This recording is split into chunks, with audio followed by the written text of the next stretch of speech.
Oi, gente, muito boa tarde. Hoje é quinta-feira e o tempo continua fechado na maior parte do nosso estado, com bastante nebulosidade, um pouquinho ali de vento e previsão de chuva para hoje e amanhã. A gente vai dar uma olhadinha como está o tempo lá fora.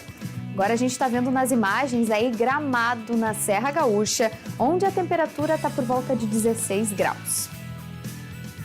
E hoje é o Dia Mundial da Saúde Mental. A data nos lembra da importância de cuidar das nossas emoções. No programa de hoje, vamos falar sobre a influência das redes sociais no nosso bem-estar. Recentemente, uma pesquisa revelou que, após a suspensão da rede social X, o antigo Twitter, no Brasil, muitos usuários relataram uma melhora na saúde mental. Então, será que as redes sociais estão afetando mais do que a gente imagina? E ainda no programa de hoje, vamos abordar a ansiedade. É normal que ela aumente na hora de dormir, mas você sabe como amenizar esses sentimentos? Uma especialista fala com a gente para nos explicar quais as principais causas deste problema e nos dar dicas de como amenizar os sintomas. Fica com a gente, eu sou a Natália Sattler e Conexão RS já está no ar.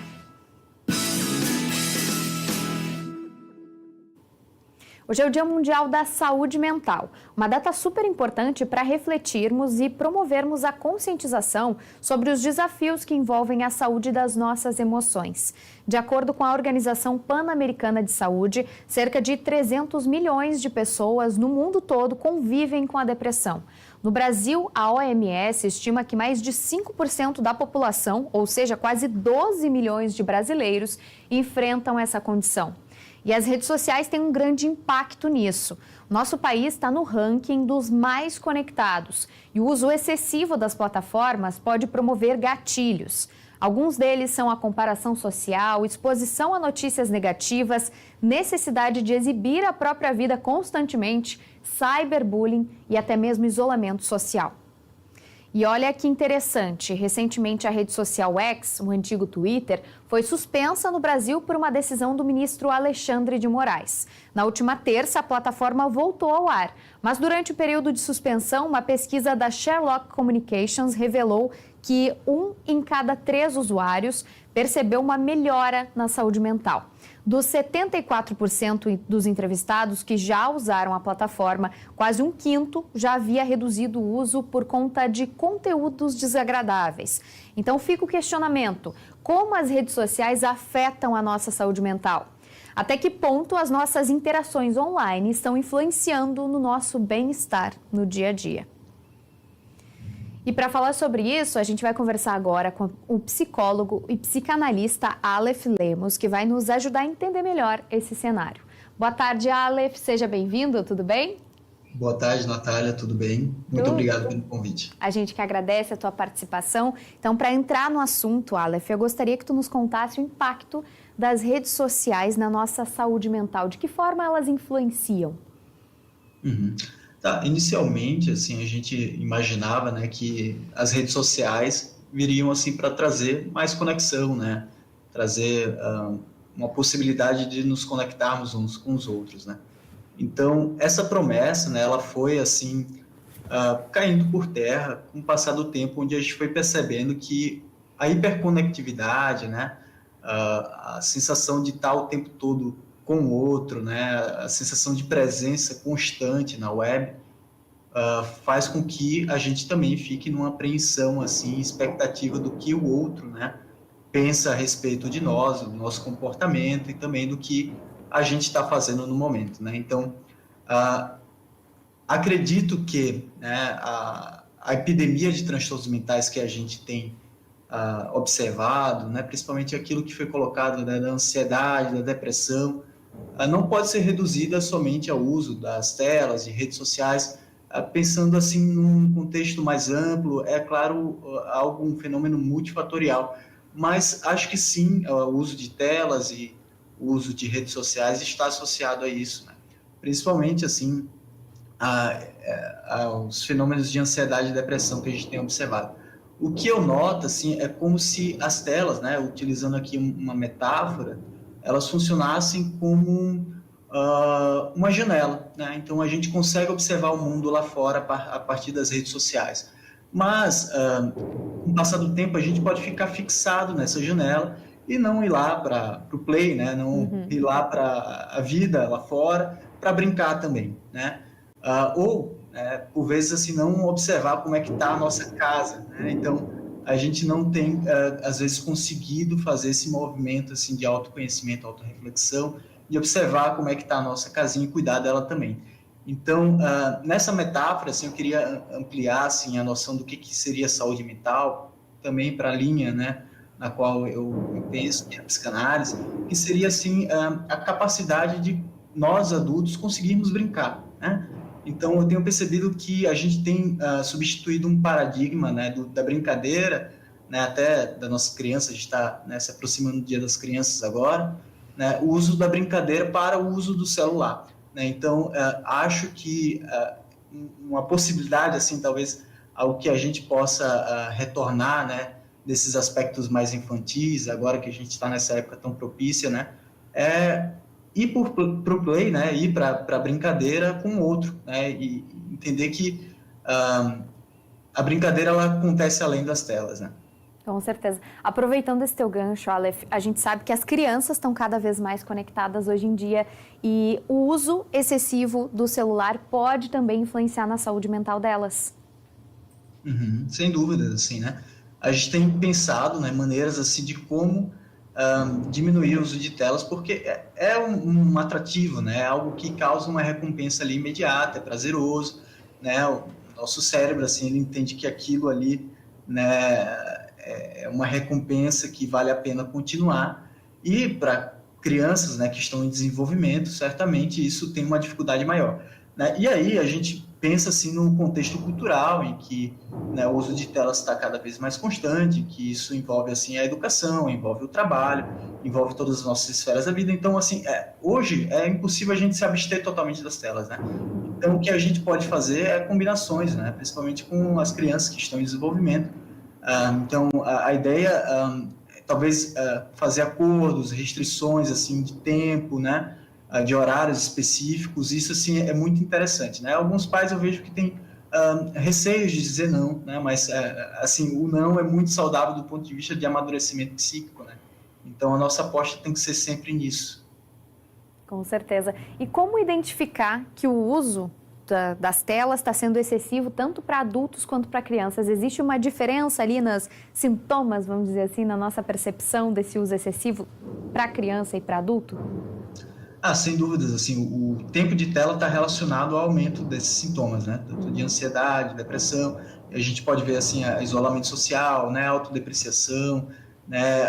Assim, uma comparação excessiva com a vida do outro, né? Tudo isso, assim, vai compondo um construto maior que a gente chama de sofrimento emocional, né? Então, o uso de telas, o tempo de uso de telas, né, está muito relacionado a isso. Então, acredito que tem aplicativos de monitoramento de tempo de tela que é interessante, assim, de dar uma olhada. Inclusive, tem alguns aplicativos que restringem, né, o acesso a aplicativos em horários específicos. E isso, né, para o controle, assim, dos apps para as crianças é muito interessante, mas também para o adulto, né, porque a gente, às vezes, esquece que temos o lado infantil, impulsivo, e que muitas vezes a gente, né, recorre ao celular de forma automática, e sem perceber a gente passa algum tempo ali e daqui a pouco isso pode gerar também uso excessivo de telas, né? Então, esses apps eles podem servir tanto para os adultos quanto para as crianças, né? E acho um ótimo dispositivo para ser utilizado assim no dia a dia. E existe um tempo médio que seja o mais saudável para o uso de telas? Pois essa é uma pergunta assim complexa, né? Porque é difícil dizer se para uma pessoa o uso de tela durante 1 hora ao dia vai ser prejudicial e para outra não, né? Porque a tela ela está inserida assim no nosso dia a dia, né? A gente utiliza a tela no trabalho, utiliza ela para os estudos, então principalmente depois da pandemia a gente percebe esse aumento no uso de telas, né? Então, para algumas pessoas, né, que têm uma certa flexibilidade em relação a isso, né, talvez não cause tanto dano quanto em outras pessoas. Então, acredito que esse dano, né, em relação à saúde mental varia de pessoa para pessoa. Uhum. A gente falou no início da entrevista ali sobre uma pesquisa muito interessante que mostrou que usuários do X notaram uma melhora na saúde mental deles depois da suspensão, naquele período de suspensão aqui no Brasil. Queria que tu comentasse um pouquinho para a gente, nos explicasse, né, de que forma a plataforma poderia estar influenciando o psicológico dessas pessoas e por que houve essa melhora. Uhum. Como mencionei assim a respeito do uso de redes sociais, né? A gente tem esses estudos, né, que mostram uma relação diretamente proporcional entre o uso de redes sociais e níveis de ansiedade e depressão. Então, a gente percebe que há uma relação positiva e muito significativa entre esses dois fatores, assim, né? Então, retirar, né, o uso da rede social, mesmo que temporariamente, pode sim provocar, né, uma redução assim desses sintomas e uma melhoria do bem-estar, né, já que esses sintomas estão associados também a bem-estar, qualidade de vida, de forma inversamente proporcional, né? Então, eu imagino que, né, mesmo que temporariamente, né, a restrição desse estímulo fez com que as pessoas melhorassem a saúde mental em decorrência dessa associação, né, entre esses sintomas negativos com o uso de telas. São gatilhos, né, Aleph? Inclusive, muita gente que participou dessa pesquisa até disse que se afastou da rede social por conta de conteúdos desagradáveis, né? Então, eu gostaria que tu me falasse um pouquinho sobre o que pode ser considerado conteúdo desagradável, se isso é muito relativo de pessoa para pessoa e quais são esses gatilhos que podem ser disparados com o uso excessivo das redes. Pois então, né, eu vou fazer aqui uma metáfora, né? Quando a gente se espeta assim uma flor, né, que a gente pega, observa ela, acha bonita, mas bom, tem ali um espinho, né? A gente automaticamente, né, reage assim de uma maneira até instintual, né, de largar, né, aquele objeto. Então, acredito, né, que a percepção de que aquilo estava causando um dano, mesmo que a princípio causasse uma apreciação, um interesse aumentado, né, um prazer, né, até retomando, né, aquela ideia de que sim, né, as redes elas são feitas para que seja um ambiente prazeroso para o nosso cérebro, do ponto de vista de recompensa, né? Então, o que a gente tem percebido é que as pessoas têm cada vez mais se conscientizado dos prejuízos que o uso excessivo, né, a hiperconectividade em relação às redes sociais traz no seu dia a dia, né, em relação ao sono, ao bem-estar e à saúde mental. Então, nesse dia da saúde mental, né, é importante a gente pensar assim, principalmente que uso que a gente tem feito da tela, né, se é para se aproximar do outro ou se esse uso tem assim mais feito com que a gente se distancie, né, e se aproxime mais de si e pare de ver assim o outro e a possibilidade de relacionamento na vida real e concreta, ou, né, se ele realmente tem feito assim com que a gente, né, se aproxime, né, com que a gente interage de um modo saudável e que causa assim bem-estar psicológico, né? Já entrou também na próxima pergunta que eu iria te fazer, que é sobre a influência das interações online nas nossas interações sociais mesmo, né? Porque tem muita gente que fica ali conectada online, interage com todo mundo na rede social e aí no off, né, na vida real, a pessoa se isola. Então tem essa influência também, né? Sim, tem alguns fenômenos que ocorrem assim que a gente tem observado, que é o tal do ghost, né, que é o sumiço assim em relação a uma relação que parecia, né, saudável, parecia estar ocorrendo de uma maneira tranquila, mas que esses fenômenos são atuais, assim, né, e a gente tem percebido assim que as pessoas têm se relacionado cada vez mais, né, através das telas, né, e passa-se uma impressão de que se tem muitos amigos, né, de que se tem um grande arcabouço de rede de apoio, quando na verdade, né, a gente está sofrendo cada vez mais de uma crise assim do ponto de vista narcísico, né? O que a gente recebe nos consultórios de psicologia, muitas queixas de solidão, né? Muitas queixas assim de que não está conseguindo se relacionar com o outro, né? Muito em função dessa aceleração e dessa hiperconectividade que a gente vive atualmente. E que dicas tu daria para quem está ali super conectado, super online, sobrecarregado de redes sociais, né? Porque às vezes a gente sabe que a gente está usando demais e não consegue se desligar. Quais dicas? Sem dúvidas, assim, é algo que esse fenômeno, né, a gente precisa entender que é algo que a gente às vezes não consegue, não é porque a gente não tem força de vontade, né, mas porque a plataforma ela foi feita para que nos apreendesse, né, para que a gente ficasse preso ali. Então, de fato, a gente compreendendo isso precisa criar mecanismos de combate a isso, né? Então, uma das soluções que eu encontrei, assim, que eu acho que é interessante, que inclusive, né, tem estudos que estão sendo desenvolvidos até para o uso, né, de aplicativos de apostas, né, com pessoas com adição à aposta, né, já que agora a gente pode apostar também no celular, né, é aqueles aplicativos que bloqueiam o acesso a partir de um tempo limitado. Então tem alguns apps, algumas redes, né, que tu consegue fazer isso dentro do próprio aplicativo e tem alguns outros que você vai ter que baixar, né, uma extensão, vai ter que baixar um programa que restringe o acesso a um tempo limitado, e isso assim ajuda, né, a reduzir o tempo de tela e também aquele impulso de clicar na rede e de passar assim um tempo mais exagerado nela, né? Existe então uma forma mais saudável de usar as redes sociais, Aleph?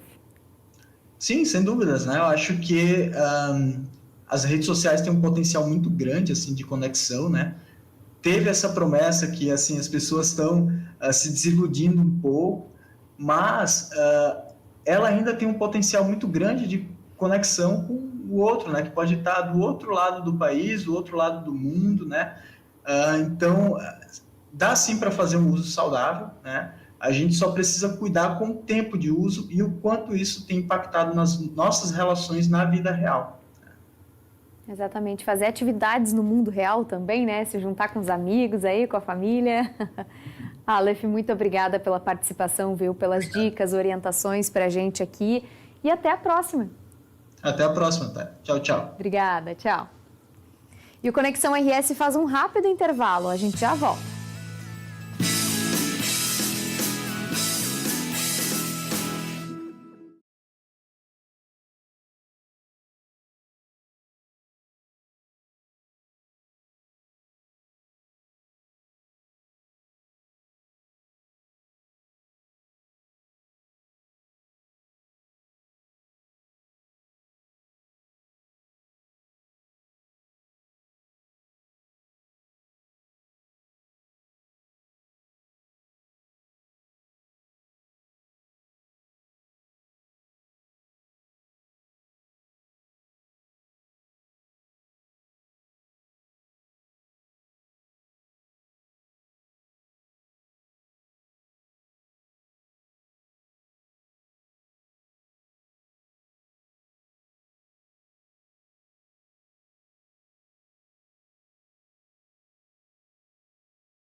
Conexão RS está de volta e a gente segue falando sobre saúde mental.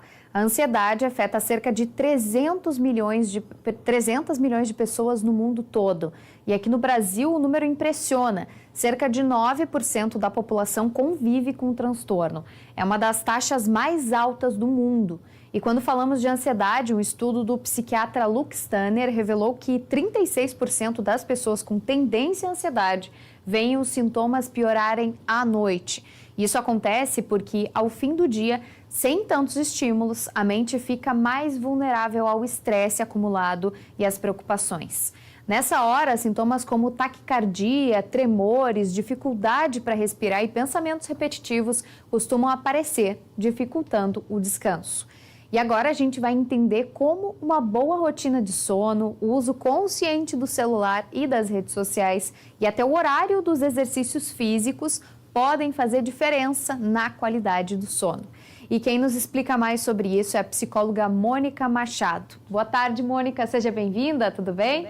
Boa tarde para todos, tudo bem, e você? Tudo certo. Mônica, então, para começar falando sobre o nosso assunto aqui, por que a ansiedade piora justamente à noite? A gente falou um pouquinho ali, né, sobre a gente não ter tantos estímulos, mas eu gostaria que tu entrasse mais em detalhes sobre isso. Sim, então à noite é quando a gente realmente não tem ali muitas informações, né? E a gente consegue baixar o nível de estresse e entrar em contato com os nossos pensamentos, com a nossa história, com a nossa realidade, né? A gente está ali mais resguardado. Então é quando a mente começa a pensar. E esses pensamentos, eles vêm em forma de um questionamento, de um problema, de algo que não conseguiu ser resolvido ou que vai resolver, né?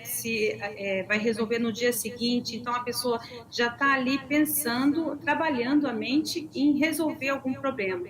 E isso, geralmente, atrapalha o sono, porque a pessoa ela está ali, ela vem de dia resolvendo, e à noite ela não consegue se desligar, né? Então, isso que causa aí uma noite de sono ruim, desagradável. E quais hábitos podem desencadear essa ansiedade, podem piorar essa ansiedade noturna? A ansiedade noturna, quando vai baixando à noite, né, assim, umas 5 horas, as pessoas elas se recolhem e começam ali a entender, né, o cérebro começa a entender que é o momento de dar uma parada e de diminuir o ritmo de informações.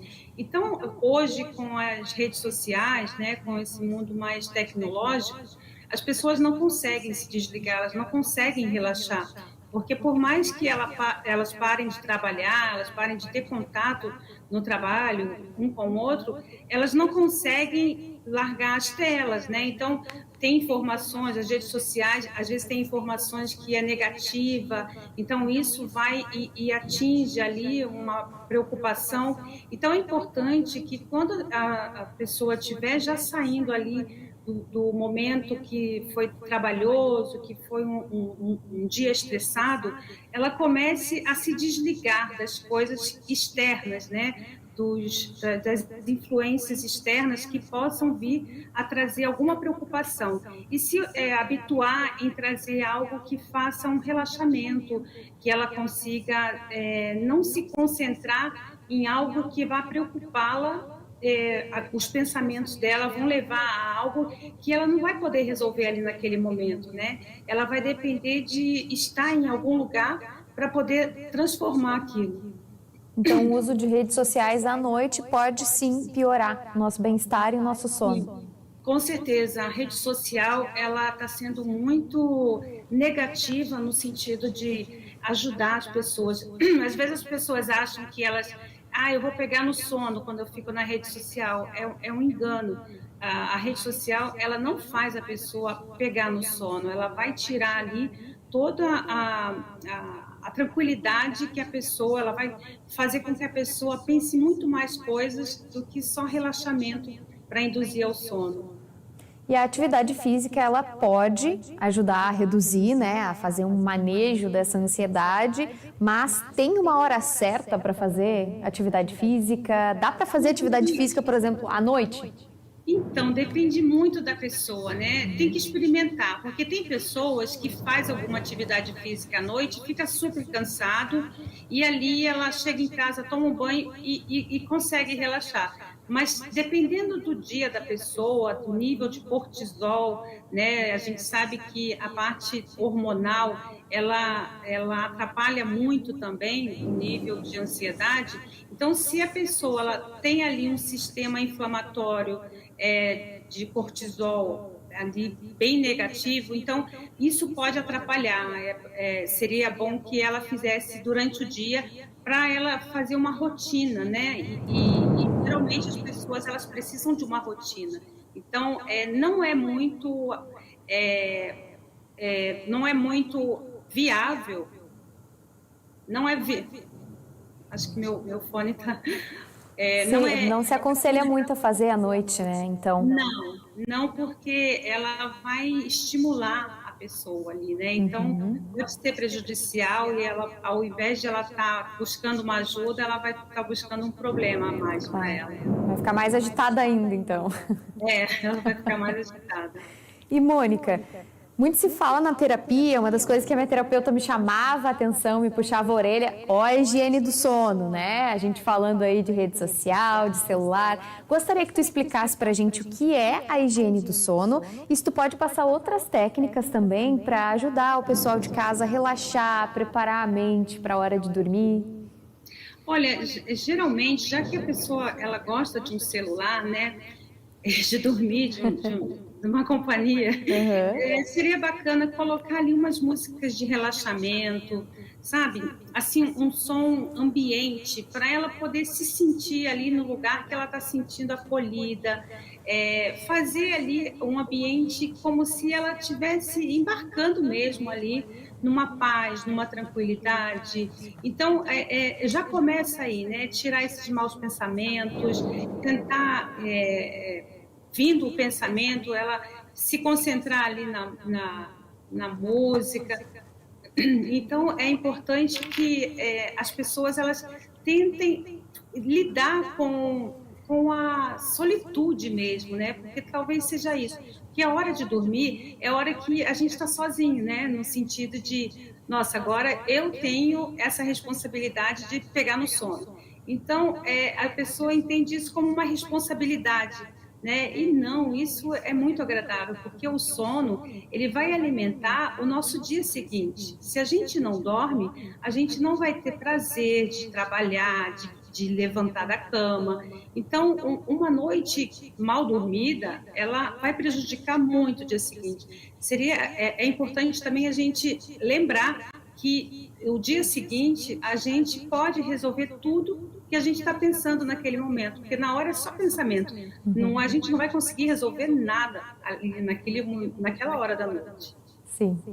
Então, uma boa opção, por exemplo, para quem gosta de estar sempre lendo alguma coisa conectada é trocar o celular pelo livro, né? Também o livro, né? O livro é muito importante também. Isso sim faz com que a pessoa vá lendo, né? E ela vá ali concentrada. Por que ela consegue se desligar? Porque ela concentra na história que ela está lendo, né? Então quando ela concentra naquilo e vai relaxando, ela vai tendo uma sensação agradável e o sono vai vindo, né? Espontaneamente. Com certeza. Mônica, muito obrigada pelas dicas, pelas orientações que tu passou para o pessoal de casa aqui. Seja sempre muito bem-vinda e até a próxima. Até, obrigada. Obrigada. E olha, a procura da população por serviços especializados aumentou em emergências da capital, que já enfrentam superlotação. O repórter Josh Bittencourt conversou com o diretor de atenção hospitalar da Secretaria da Saúde. As emergências da capital seguem atendendo acima da capacidade de ocupação e a gente está aqui na sede da Secretaria Municipal de Saúde de Porto Alegre acompanhando o dashboard com os números atualizados aqui. Nas emergências adulto, por exemplo, a situação maior agora de problema de ocupação, 340%, é do Hospital São Lucas da PUC. Em relação às UPAs, né, as unidades de pronto atendimento, nós temos aqui o pronto atendimento da Bom Jesus com 200%, pronto atendimento da Cruzeiro do Sul com 322% e também o pronto atendimento da Lomba do Pinheiro com 137%.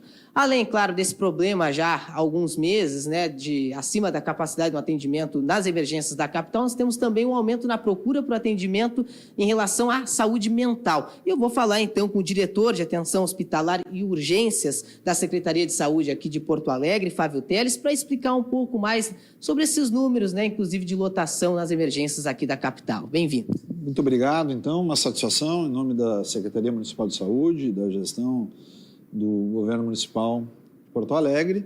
Agradeço também a oportunidade de a gente poder estar explicando também para a população e, enfim, esses dados, né? Então, os principais motivos de internação hoje, ou de procura de atendimento, assim como também de internação, são problemas respiratórios, ainda seguem liderando aí os dados e os números em relação à procura nas nossas emergências e pronto atendimento, né? A gente sabe que veio de um momento de crise de enchente, inverno, agora a mudança de temperatura, tudo isso colabora para os problemas respiratórios e a gente já se prepara todo ano, né, em relação a isso e não tem sido muito diferente em relação ao que já vem acontecendo.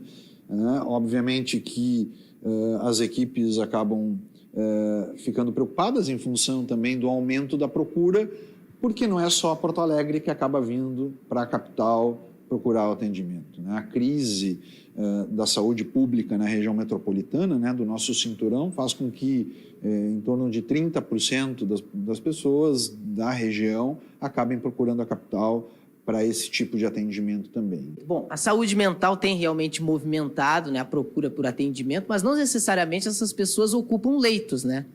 Exato, isso que tem que deixar bem claro, que às vezes a forma de transmitir para a população, né, dizer, está todo mundo sendo internado, tem uma procura gigante, não. Do total de atendimento, uma porcentagem pequena acaba necessitando internação. Muitos ficam, e a gente tem os dados também aqui, internados na nossa emergência em observação. Então, isso acaba confundindo muito. Diz, olha, o nível de internação. É que às vezes chega numa crise, né, num surto psiquiátrico, o paciente ele aguarda algumas horas, a equipe prefere tratar ao invés de pedir um leito clínico, não vê necessidade, de repente ele consegue sair da crise, ser encaminhado para um CAPS ou encaminhado para uma unidade básica ou mesmo retornar para a sua residência em acompanhamento de um familiar e não necessita de leito clínico hospitalar. Então nós temos uma grande procura de atendimento, que é uma coisa, e uma procura menor de necessidade de internação, a clínica dentro de algum hospital que atenda na questão de saúde mental. Então, são fatores diferentes e que realmente, ou seja, a maioria é por procura de atendimento, uma troca de receita, uma crise de ansiedade, algo que não define como um surto ou um risco de suicídio, né? Enfim. E nesse caso, qual seria então a orientação para a população? É importante, claro, buscar atendimento também para os problemas de saúde mental, mas para evitar justamente a superlotação em emergência.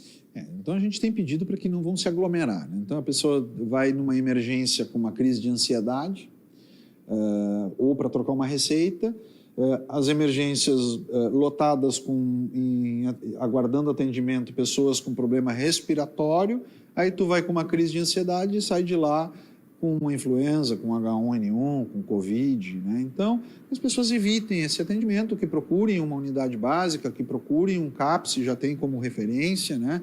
Agora, com esse aumento aí das equipes multiprofissionais, com as EMULTIs, isso também vai facilitar para a comunidade ter um atendimento prévio, né?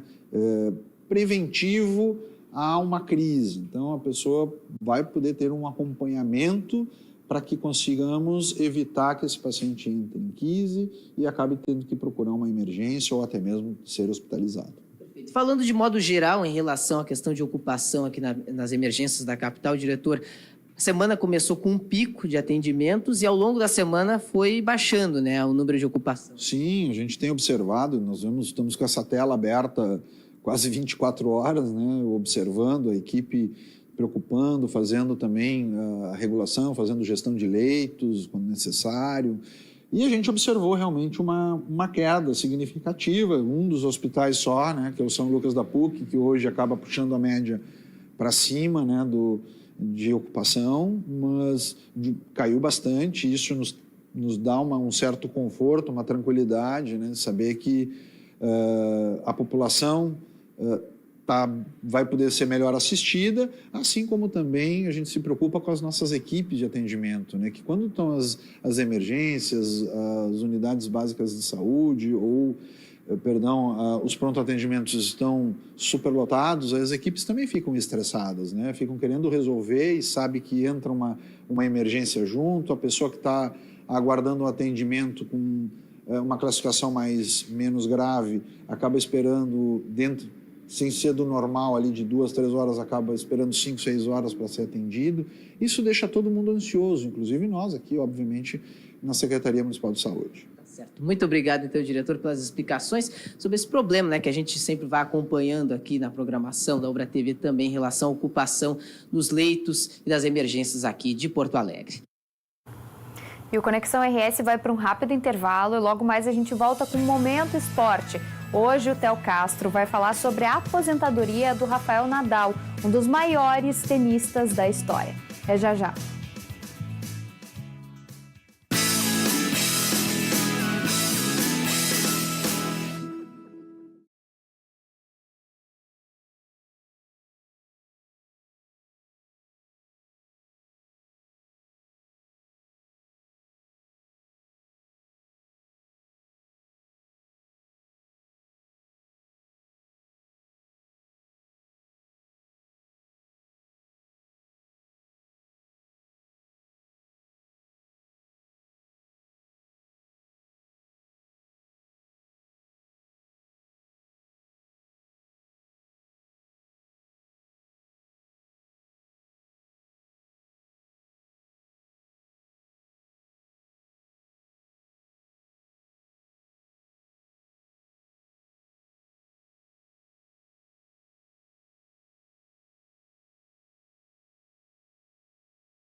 Conexão RS está de volta para falar sobre esporte. O Theo Castro já está aqui comigo. E nessa manhã o tenista espanhol Rafael Nadal confirmou que vai se aposentar, né, Theo?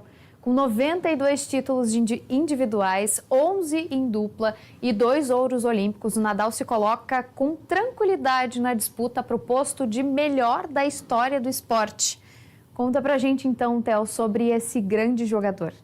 Boa tarde, Natália. Muito boa tarde para toda a audiência do Conexão RS. Realmente, o tempo passa, né? Infelizmente, o Nadal fechou seus 38 anos e declarou nessa manhã sua aposentadoria. Ele ainda vai jogar um campeonato, ainda vai dar para ver o Nadal mais uma vez. Pelo menos por uma partida ele vai disputar a Copa Davis pela seleção da Espanha. A Copa Davis é quase que um campeonato mundial, não é considerado tão importante realmente, porque os mais importantes são os Grand Slams, mas é uma oportunidade que os tenistas têm de representarem a sua nação, de jogar pela sua bandeira, uma coisa que o Nadal destacou bastante que ele queria fazer, inclusive no vídeo de aposentadoria, e ele já vinha falando nos Jogos Olímpicos, por exemplo, que foi realmente a última vez que ele tentou, que ele estava muito feliz de representar a seleção da Espanha, ainda mais ao lado do Carlos Alcaraz, que é visto como o substituto dele. Ele jogou no simples, não teve um bom desempenho, e aí ele jogou jogou em duplas com o Alcaraz, e aí sim ele foi muito bem com o tenista espanhol. Então ele agora indo se aposentar como realmente, certamente dos 3 maiores da história, ele tem a competição com o Federer e com o Djokovic para decidir quem é que é realmente ali o melhor, e é inclusive uma discussão muito complicada de se ter, porque cada um tem o seu fator, cada um tem o seu diferencial principal, mas até eu que não sou um grande fã de tênis, realmente ver o Nadal jogando era muito legal, porque o Nadal ele é muito efusivo, o Nadal ele é muito sanguíneo, ele é latino, ele tem o sangue espanhol mesmo, e ele grita, a gente tá vendo aí nos lances o quanto que ele corre para pegar cada bola, a força que ele bate na bola, realmente ele sempre foi muito bom. No geral, assim, ele era um tenista muito bom, mas ele se destacava muito por ser muito efusivo. Ao mesmo tempo, ser muito efusivo é o que mais prejudicava ele. Porque falavam que várias vezes faltava tranquilidade nele,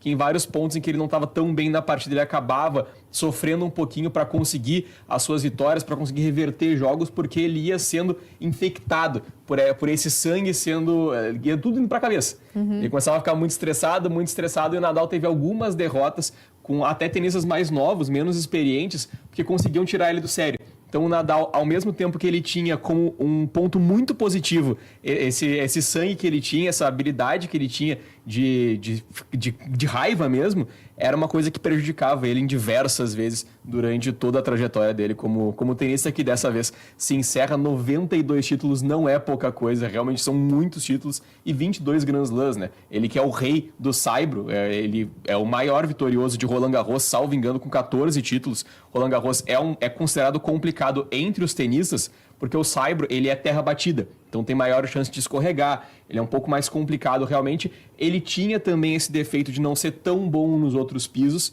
no cimento ele não era tão espetacular, na grama também não, mas fatalmente acabou vencendo títulos em todos os pisos, como a gente está vendo aí, ele tem jogadas boas em praticamente todos os pisos, então ele consegue vitórias mesmo não sendo o melhor, mas ele era disparadamente o melhor no saibro, inclusive dando trabalho para Guga, que também era para o André Agassi, que eram jogadores muito bons no saibro, ele sempre deu bastante trabalho, sendo aí o maior campeão de Roland Garros. Olha que bacana, e tu comentou que ele está entre os 3 melhores da história, né? E o que diferencia esses 3 melhores aí? Pois é, então, Natália, é o seguinte, o Nadal, ele tem essa questão do sangue, que eu já falei, que era realmente o principal diferencial dele. O Federer, ele era o melhor amigo do Nadal. É muito curioso, porque eles tinham uma rivalidade muito forte, mas era uma rivalidade que sempre ficava na quadra. Inclusive, na despedida do Federer, num jogo de despedida, que é o Nadal e Federer, que eles fazem como um amistoso, os dois choram.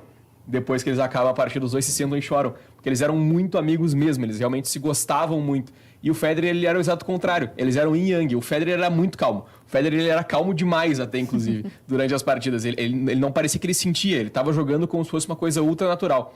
E o Djokovic, ele é muito explosivo. O Djokovic, inclusive, é uma coisa que prejudicou muito ele. Essa relação que o Federer e o Nadal tinham entre eles, o Djokovic nunca conseguiu ter. Inclusive, isso fez mal pro Djokovic. O Djokovic era tão bom quanto eles, o Djokovic vencia tantos títulos quanto eles, mas ele não conseguia aparecer tanto porque a amizade entre o Federer e o Nadal tornava os dois muito melhores. O Djokovic, ele aparece mais quando o Federer e o Nadal eles caem de produção, o Djokovic ele se mantém. E isso que é um ponto positivo do Djokovic. O Djokovic ele é muito longevo. Ele tem 37 anos, mas parece que ele ainda vai poder jogar por mais uns 3, 4, 5. Se o Djokovic parar agora, é realmente por uma opção dele. O Federer e o Nadal tiveram que parar por conta de lesão. Então, os principais pontos. O Federer acalma, o Nadal exatamente o contrário, a explosão que ele tem. E o Djokovic, por ser o maior campeão, né, ele tem 24 Grand Slams, tá chegando no 100º título agora de individuais, inclusive a medalha olímpica, se for contar, ele tem 99 títulos de tênis e tem agora a medalha olímpica, então que foi em tese o 100º título dele, a 100ª vitória de campeonato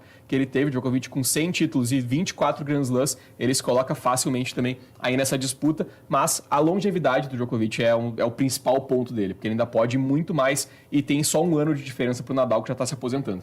É um páreo bem acirrado. Muito. E tem como a gente realmente definir quem é o melhor? É difícil, viu, Natália? É difícil porque cada um tem o seu gosto. Eu conheço gente que gosta muito mais do Nadal, conheço gente que admira muito mais o Federer, porque o Federer era mais técnico, tem gente que admira mais a técnica, não é muito o meu caso. Em diversos esportes eu prefiro muito mais o cara que é explosivo, que faz o que tem que fazer, independentemente de quem que ele vai acabar machucando, você vai acabar se machucando, mas ele faz o que ele tem que fazer. Então, para esse ponto, o Federer já não é o meu melhor. O Nadal, ele tem essa questão de ser um personagem muito carismático. O Nadal, ele era muito carismático. Ele teve por algumas vezes essa questão de ser o vilão. O Federer era o herói e o Nadal era o vilão da história. Então, eu gosto mais dessa parte de vilão, mas para mim, o Djokovic, ele é o melhor porque eu vou levar em consideração os títulos. E realmente é isso que torna efetivamente o Djokovic, para mim, o melhor tenista da história. E até porque ele ainda pode se tornar maior, eu prefiro colocar ele em primeiro lugar, mas os especialistas costumam colocar o Federer, tá? E alguém pode realmente ameaçar esse posto? Pode. Tem uma dupla agora surgindo, tá? Uma dupla, um italiano e um espanhol. O Alcaraz, que fez as Olimpíadas com o Nadal, tem 21 anos, ele ainda é muito jovem, ele já está num caminho de conquista de títulos, de conquista de Grand Slams. Ele tem vitórias contra os 3 maiores, então ele realmente tá muito bem nesse caminho. E um agora que ele tá até punido, tá? Ele não tá jogando agora, o Jannik Sinner. Ele é italiano, apesar do nome meio belga, meio inglês, ele é italiano, é uma coisa que eu particularmente nunca entendi muito bem. Mas o Sinner, ele tem 23 anos e agora esses dois, traçando uma rivalidade, traçando um caminho de rivalidade que já está se demonstrando ser um caminho de muito respeito entre eles também, porque o Alcaraz é o que mais está falando contra a punição do Sinner. Eles querem jogar juntos, eles querem atuar ao mesmo tempo, disputar os mesmos campeonatos. Então hoje quem pode mais desafiar é o Alcaraz, porque ele não está nessa punição. O Sinner deve ficar punido por uns 2 anos. Então realmente ele vai perder um bom tempo de disputa. Mas o Sinner, ele é o mais novo da história a chegar como número 1 do mundo, que é uma coisa muito importante para o tênis. Aos 22 anos ele foi o número 1 do mundo. Então ele está nesse caminho também de ser um dos melhores da história, mas é uma missão muito complicada, ainda mais porque eles ainda vão enfrentar o Djokovic por um bom tempo. Mas pelo visto essa geração aí vem com tudo, né? Vem com tudo mesmo, eles são realmente muito bons. O Sinner, eu não sei se ele já venceu os 3, até porque eu não sei se ele chegou a pegar o Federer, não sei se ele chegou a enfrentar o Federer como um tenista de elite, mas o Alcaraz eu te garanto, o Alcaraz já venceu os 3, o Alcaraz ele tá num caminho muito bom e pra mim é o favorito entre os dois para se tornar aí o maior da história, só vai ter que bater o Djokovic direitinho. Vamos aguardar esses próximos capítulos aí, então. Vamos lá. Theo, muito obrigada pela participação, até a próxima. Até a próxima. E olha, a gente vai para um rápido intervalo com imagens ao vivo do centro de esteio na região metropolitana. A gente volta daqui a pouquinho.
Na Ubra, você tem um futuro com raízes sólidas. O Vestibular 2025 tá on. São mais de 30 opções de cursos presenciais, híbridos e EAD para você estudar com flexibilidade. E por falar nisso, sabia que você pode ingressar no curso dos seus sonhos por vestibular, nota do Enem, transferência ou segunda graduação? Aqui você tem condições de pagamento super especiais, com opções de parcelamento e financiamento exclusivas, além de descontos imperdíveis. Estude com equilíbrio entre a teoria e a prática, com uma infraestrutura que oferece a melhor experiência e ultrapasse fronteiras com oportunidade de intercâmbio. Acesse ubra.br/vestibular e matricule-se. Ubra, nossas raízes são do Sul. Conexão RS está de volta e agora a gente vai conhecer um boliche retrô que fica no Clube Geraldo Santana, na zona leste de Porto Alegre. Eu e o cinegrafista Júlio Souza estivemos lá e te mostramos agora esse local que é todo inspirado nos anos 50. Dizem que existe uma máquina do tempo escondida aqui no Clube Geraldo Santana, em Porto Alegre. Me falaram que quem passa por essa porta volta para os anos 50. Será que é verdade? Gente, eu não tô acreditando, é verdade, olha só. E eu vou ter que levar vocês para conhecer esse lugar. Vem comigo.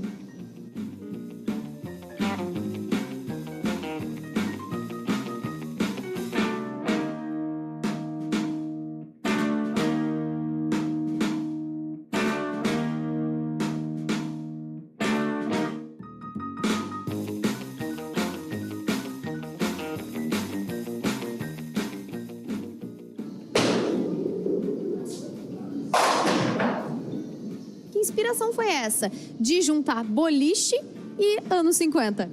Então, o Bolerama tem essa inspiração na arquitetura, no design e no cardápio dos anos 50, porque foi nos anos 50 que houve um grande boom, né? A gente chama de o tempo dourado do boliche nos Estados Unidos, né? Com a mecanização das pistas, porque antes dos anos 50 as pistas de boliche elas eram armadas, os pinos eram armados por pessoas, inclusive por crianças geralmente. Então, a partir dos anos 50, as máquinas automáticas que rearmavam os pinos foram criadas e a expansão do boliche e o sucesso foi gigantesco. E olha, a gente vai se divertir muito aqui, hein? Mas eu não sei jogar boliche direito. Tu vai me ensinar, Thiago? Vamos lá, acho que eu posso ser um bom professor.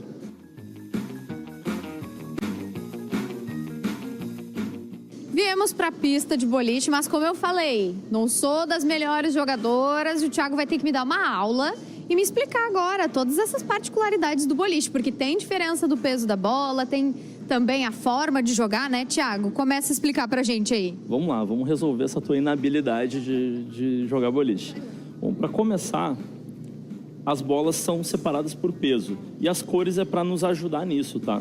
Essa bola mais clarinha aqui, ela tem 7 libras, é a bola mais leve que nós temos, tá? E a gente percebe também a diferença de furação, que uma bola mais pesada tem uma furação mais larga e uma bola mais leve tem uma furação mais estreita para uma mão mais delicada, tá? A escolha do peso da bola, obviamente tem a ver com o perfil de força do jogador, mas muito mais do que força, porque não é uma atividade de fazer força, mas tem a ver com o peso corporal da pessoa. Pessoas mais próximas dos 100 quilos, elas vão jogar com bolas mais pesadas, pessoas mais leves, mesmo que fortes, porque é um movimento pendular e não um movimento de arremesso com força.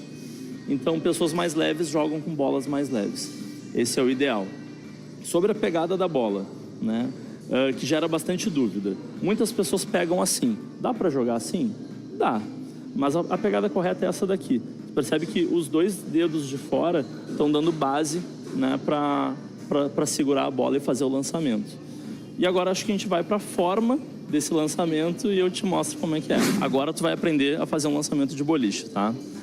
Como tu joga com a mão direita, a gente vai usar a tua perna esquerda como base, tá? Tu vai posicionar a tua perna no teu pé na linha de lançamento, tá? Tu pode flexionar o teu joelho e isso, ótimo. Então agora tu tá mais em posição de lançamento. Esse movimento aqui, como eu falei antes, ele é um pêndulo. Então tu segura com as 2 mãos e a mão que vai fazer o pêndulo, tu vai soltar e ela vai fazer isso aqui, ó. Pensa que esse pêndulo tem que ser um movimento reto. Então tu tá alinhando o teu punho, o teu cotovelo e o teu ombro. Porque se eu não alinhar, eu vou fazer para fora. E aí provavelmente tua bola vai pro lado esquerdo. Isso aí. Ó, acho que já avançamos, hein? Olha que a gente teve um bom lançamento, hein? Gente, é sorte de principiante isso aí. Ou um bom professor. Vou te dizer, Thiago, as aulas valeram a pena. Eu acho que eu descobri uma habilidade nova. Então, tu foi muito bem, né? Tu não esperava por isso. Não esperava mesmo. Mas vou te dizer uma coisa. Jogar boliche me deu uma fome. Eu tô com muita fome também. Vamos experimentar alguma coisa? Vamos ver o que tem aí. Então, nós temos um novo prato, né? Que é a base de frango frito. Eu acho que é uma boa opção para hoje. Gente, olha só o que chegou. Novidade no cardápio do Bolerama, né, Thiago? Isso mesmo. Eu tava conversando agora há pouco e explicando que isso aqui é um sanduíche de frango, né? Em muitos lugares chamam de hambúrguer de frango, mas o termo hambúrguer de frango, ele tá errado, né? Porque hambúrguer é exclusivamente carne bovina. O termo hambúrguer nasceu do Hamburgo Steak Style, né, que era o steak, o bife à moda de Hamburgo, feito de carne compactada de bovino. Então, qualquer outro sanduíche feito com frango, com carne vegetariana, com porco, não é hambúrguer. Hambúrguer é exclusivamente carne bovina. Esse aqui é um sanduíche feito com frango empanado, alface, tomate, picles, um molho à base de páprica defumada e cream cheese. Essa é a receita dele no pão que nós usamos, que é um brioche, né? E é um brioche mesmo, assim, vai manteiga na receita, vai muita manteiga na receita, então é um pão muito macio e eu acho que vocês vão gostar bastante. E o que não podia faltar nas lanchonetes dos anos 50 é o milkshake, né, Thiago? Tá bonito, tô louco pra tomar um desses aí. Jogar boliche deu bastante fome, né? É verdade, vamos recuperar a energia.